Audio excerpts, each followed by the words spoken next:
संस्थेतील प्रत्येक वर्गात उत्तीर्ण झालेल्या म्हणजे उत्तीर्ण दिलेल्या तरी इथं उत्तीर्ण झालेल्या विद्यार्थ्यांची सरासरी संख्या शोधा.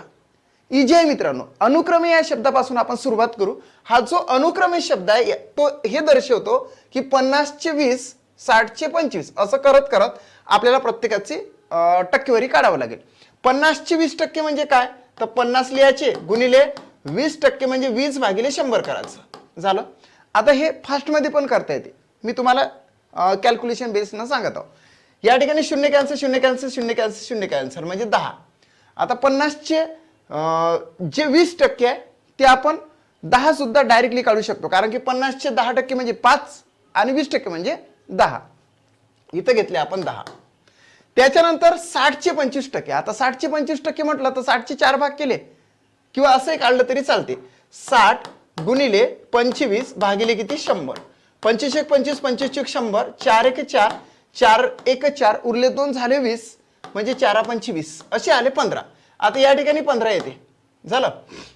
डायरेक्टली काढता येते 15 चूक 60 25. आता 25चे 20%. आता 25चे 20% म्हटलं तर 25चे 10% किती येणार आहे 2.5 आणि 25चे 20% म्हटलं तर 2.5 2.5 म्हणजे 5.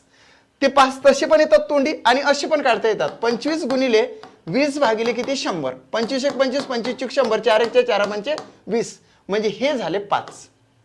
त्याच्यानंतर 40चे 10%. आता 40चे 10% तोंडी तोंडीच येतं 4 म्हणून याची किती येणार आहे तर 4 येणार. त्याच्यानंतर 70चे येतात 30%. आता 70चे 10% म्हटले तर 7 20% म्हटले तर 14 आणि 30% म्हटलं तर 21 म्हणजे याचे येतात 21. ते 21 असे पण येतात 70 गुणिले किती 30 भागिले 100. आता शून्य कॅन्सल शून्य कॅन्सल शून्य कॅन्सल शून्य कॅन्सल 7 3 किती आले 21. आता काय करायचं हे अशा पद्धतीने काढल्यानंतर सगळ्याची करायची बेरीज. काय होतं बघा त्यांनी संस्थेतील प्रत्येक वर्गात उत्तीर्ण झालेल्या विद्यार्थ्यांची सरासरी संख्या विचारलेली आहे. हे आपण प्रत्येकाचं काढलेलं आहे परंतु सगळ्यांनी एकत्रित करावं लागेल.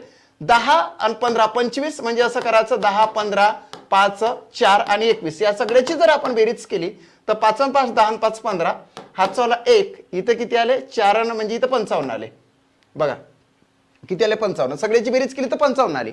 आता वर्ग किती आहे 5. सरासरी जर काढायची असेल तर एकूण संख्या भागिले घटक म्हणजे याला 55 भागिले 5 केलं तर सरासरी येते मित्रांनो किती प्रत्येक वर्गाची 11 म्हणून आन्सर येते या ठिकाणी 11. Third option is the right answer of this question. Check करूया. It's a right answer.